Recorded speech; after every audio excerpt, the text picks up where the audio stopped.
Boom! Panibagong araw, panibagong food and good vibes. And today mga katipsi, meron tayong simpleng vlog kasi Father's Day dito ngayon, Sunday. So medyo magsi-celebrate tayo at gusto ko kasama ko kayong mag-celebrate, lalo yung mga tatay nating subscriber dyan. Kaya huwag natin patagalin to. Let's go! Welcome to Tipsy Tata, where every meal tells a story. From hidden gems to local favorites, we're serving flavor, fun and discovery. Cooking, tasting, traveling too, bringing the best food spots to you. Ay mga katipsi, may pupunta muna tayo dito sa Trader's Joe's. Kasama natin si Mother Dear. Ayan. Mga nagtatanong kung nasaan ka na daw. Tingnan, he's still here. Nanay ko pa rin naman siya. Nanay ko hindi pa Tingnan natin napapalitan. kung anong meron sa Trader Joe's. Kaya walang pila, walang pila. Bibili lang tayo dito mga katipsi saglit. Mabilisan lang to. Ito nang bibiling ko dito. Ito nang bibiling ko dito mga katipsi. Sinaubusan na ako eh. Ang ating ginger powder. Siguro damihan ko na. $4 lang naman yung isa. Tapos 7 na yung laman. Ayan, ganun lang mga katipsi. Nakabili na tayo. Ayan, doon naman tayo sa next spot natin mga katipsi. Ganun lang kabilis. Nandito na tayo sa second spot natin. Manonood tayo ng sine ngayon. Panonoorin natin yung Toy Story 5. And update namin kayo mamaya kung maganda ba yung movie. Happy Father's Day to everybody, to all the fathers, tsaka dun sa mga Ingay naman. Cut! Take 2! to all the father. Happy Father's Day. Mabuhay kayo. Kay ano mo, kay hubby mo ma. Sa yung pinakamamahal, pinaka-pogi Si Pag-ibig. Pag-ibig. Oh. Alam na niya yun. Mga tipsy, happy Father's Day sa lahat ng tatay dyan, sa lahat ng responsableng tatay dyan. No? Yung mga irresponsable, magbago na kayo. Di pa huli ang lahat. At sa mga single mom dyan, syempre, happy Father's Day. Araw nyo rin to. Pinanumata yung nanay at tatay sa mga anak nila. Mga tipsy, tapos na tayo manood. Madir, nagustuhan mo ba? Maganda siya mga katipsi kung may mga anak kayo, mga maliliit, mga bata pa. Papanood nyo yun Lesson kasi. learn yan. Yeah, lesson learn. Napakaganda ng story. Yung story niya kasi yung parang, syempre, yung technology, di ba? Part na ng human life natin ngayon sa modern time natin. Pero dapat hindi nawawala yung human connection. Ganda, approve. Although lahat naman ng story ng Toy Story 1 to 5, maganda naman lahat eh. Pati ito maganda, panoorin nyo mga katipsi.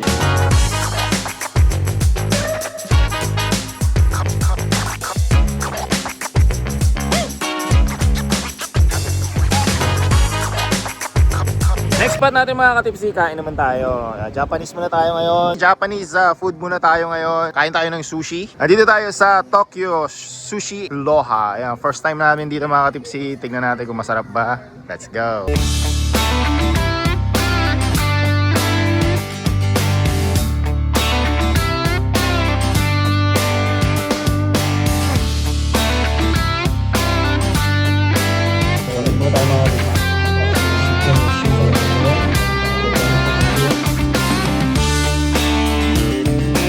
Order the junior. What is this roll? Did you order? Summer roll. Summer roll. This is spicy salmon. Just regular. Salmon inside and out, and then it's got mango on. So in-order naman din yung yakisoba at saka itong beef fried rice. Ito yung order natin. Black garlic ramen.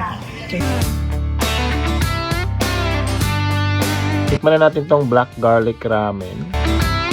Yung sabaw, masarap naman siya mga katipsi. Rich, creamy, at very comforting yung flavor. Yun yung ina-expect mo talaga sa ramen. Yung alam mo matagal pinakuluan.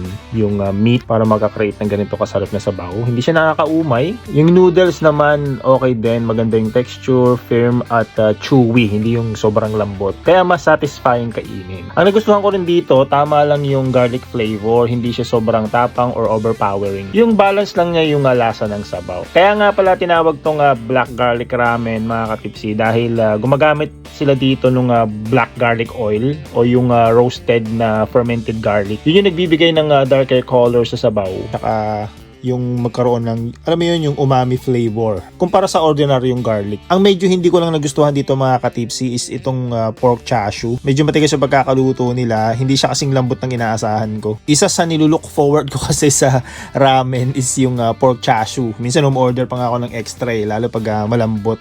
Tsaka yun talagang smoky flavor talaga yung pagkakaluto. Overall naman, okay tong ramen nila. Okay subukan. Lalo na kung fan ka or mahilig ka sa ramen tulad ko. Creamy naman siya, flavorful, at hindi overpowering yung garlic.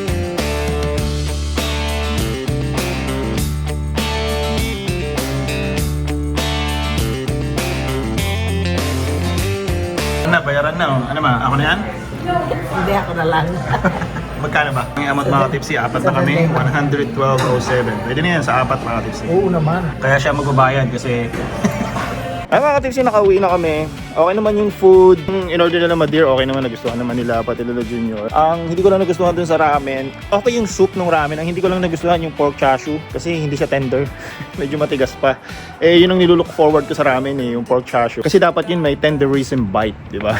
So, okay siya. Medyo pasado naman sa panlasa natin. Boom! Ayun no, transition na tayo sa next part ng video mga tipsy. Last time kumain tayo sa labas, ngayon naman kakain tayo sa loob. Okay, so bali ibang araw na to mga katipsy.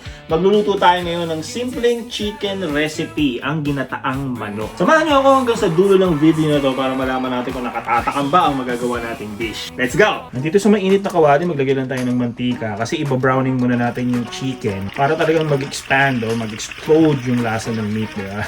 Pero kung nagmamadali kayo at gusto nyo diretso ng gisa, pwede din naman yun. Yan, iba-brown lang natin yung labas ng chicken. So, hindi naman natin siya totally ipiprito talaga. Kaya saglit lang to tapos babalik-balik ta rin na natin.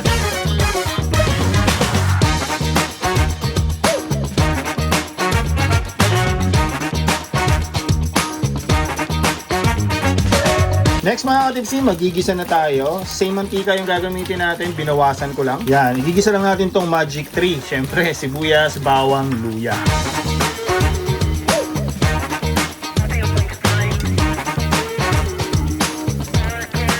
Habang ginigisa natin yan, lagyan na natin yan ng ground black pepper.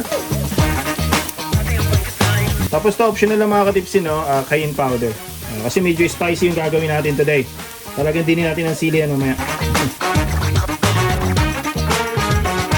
Yan, panagisa na natin, napalabas na yung aromatics. Lagyan na natin dyan yung mga chicken. Tapos, mix lang natin. After natin maggisa, sisimulan na natin maggata. Itong gata natin, kakalahatiin ko lang muna to kasi papalambutin muna natin yung chicken. Tapos pagpaluto na yung chicken, tsaka na natin ilalagay yung the rest ng gata. Bago natin haluin yan, titimplahan na natin mga katipsi. Lagyan natin ng konting salt. Konting salt lang kasi lalagyan natin ng patis. Yan. Tapos brown sugar para balance yung tamis at alat.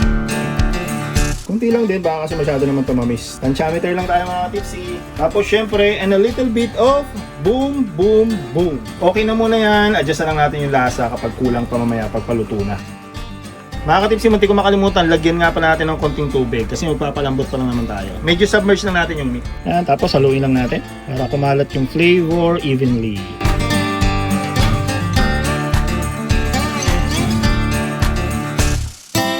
Ngayon, papalambutin lang natin yan ng mga 30 to 35 minutes.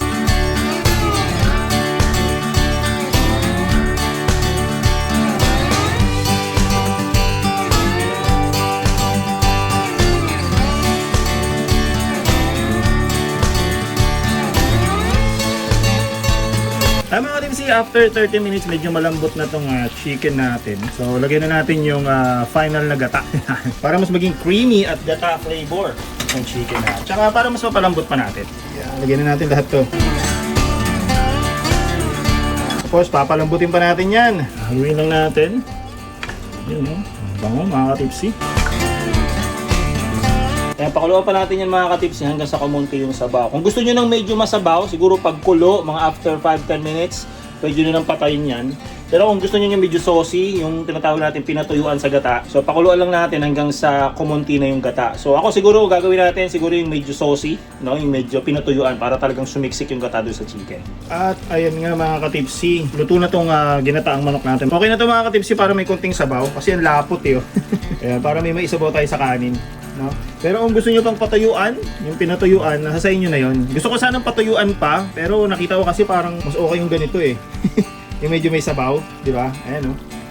So, dahil luto na ito mga katipsy, lalagyan na natin yung mga greens. Medyo spicy itong gagawin natin, kaya lagyan natin ng green chili. Sirahan na itong gamit ko, tsaka yung green na Thai chili. At para mas malasa mga katipsy, lalagyan na natin itong pork rind. Ito yung chicharon na dinurog. May nabibili nito sa mga store, durog na. Kung wala, bili kayong chicharon, tapos durugin nyo na lang. Tapos lagyan nyo dyan. Ayan. Siyempre, para mas masarap, lagyan natin ng gulay. Kung anong available na gulay, no? Kung mayroon kayong dahon ng ampalaya, yun ang ilagay nyo. Sitaw, kalabasa, isapte mga katipsi. Ako ito ilalagay ko spinach kasi ito lang yung available na gulay natin ngayon. Nakita ko lang dyan sa fridge. Tapos halo-haluin lang natin. Wow.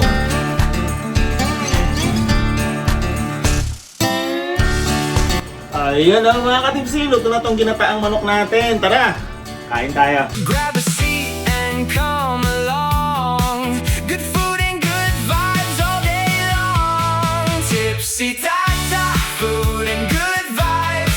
Bringing your flavor. Ayan o, tikman natin mga katipsi. Stay tipsy. Luto na siya. Salud, salud. Sarap talaga. Isa talaga sa favorite kong food mga katipsi, gata. Mga ginataan na pagkain. Halo natin sa kanin, syempre, di ba? Yung the best dyan eh. Ayun o. Salud mga katipsi. From corner finds to tables new. Mainit pa. Grabe, sarap mga katipsi. Lasang-lasa mo yung gata. Yung nasakal lang yung ginamit nating gata mga katipsi, pero masarap pa rin yung kinalabasan niya. Pero syempre dyan sa Pilipinas, marami tayo yung nyugi, di ba? Nabibili natin sa palengke. Mas okay yun, parang fresh talaga. And come along. Good food and good vibes all day. Tamang-tama lang yung anghang natin. Tamang-tama lang yung asukal na nilagay natin, yung tamis. Masarap talaga mga katipsi, yung alam mo yung nagko-complement yung lasa ng gata, konting tamis, konting alat, ayan, the best. Tapos may konting anghang, nakakaagana talaga sa mainit na kanin. Ako, makapagana ako nito. Yung nagawa nating sabaw mga katipsi, yung sauce, yun palang ulam na. Champion mga katipsi, subukan nyo. Napakasimple lang naman yan, napakadaling gawin. Ayun, kumain na ako ng nakatayo mga katipsi kasi wala naman tayo sigurong kwentuhan muna today. Kasi para hindi kayo magsawa sa mga daldalan at kwentuhan natin. Siguro next video na lang. Ayun, yung episode natin today mga katipsi is about the Father's Day syempre. Kaya gusto kong batiin ng Happy Father's Day lahat ng subscriber natin at lahat ng mga katipsi natin na patuloy na nanonood sa channel natin. Lahat ng sakripisyo nating mga ama, ayan, nating mga tatay, ayan, wag tayong magsasawa kasi duty natin yan. Actually, para sa akin naman, lahat naman ng tatay, halos lahat naman ng tatay. Actually, hindi naman natin talaga kailangan ng Father's Day. Parang wala naman sa atin yun eh, di ba? Kung meron, hindi okay. Kung wala, okay lang din naman sa atin. Hindi natin kailangan ng tap on the back, hindi natin kailangan ng recognition, di ba? Sa makita lang natin yung mga anak natin na sa maayos na kalagayan, yung mga asawa natin, di ba? Hindi, asawa lang, wag mga. Hindi, joke lang mga katipsi. Tayo mga tatay, basta makita natin, ayun, na yung mga anak natin na nasa ayos na kalagayan, yung asawa natin, yung pamilya natin, di ba? Basta masaya sila at alam natin na posible natin silang mabigyan ng magandang kinabukasan. Sapat na sa ating mga tatay yun. Hindi natin kailangan ng pagbati o pagpugay. Ayan. Pero maraming salamat pa rin syempre sa pamilya natin na na-recognize tayo, di ba, na binabati tayo pag Father's Day. Na-appreciate din naman natin yun, syempre. Ayan. Congratulations at God bless sa lahat ng tatay. Pati yung mga single mom, syempre kasama yan. Dahil sila rin yung tumatayong tatay sa mga anak nila. Matitibay yung mga yan. Ayan. So, Happy Father's Day din sa inyo. Ayan mga tipsy, hanggang dito na lang muna yung video natin. At maraming salamat sa umabot hanggang dito sa dulo. Ayan mga tipsy, maraming salamat ulit. Hanggang dito na lang muna. Hanggang susunod nating video. Happy Father's Day sa ating lahat. Stay tipsy lang. Teka, iniinom ko. Salud!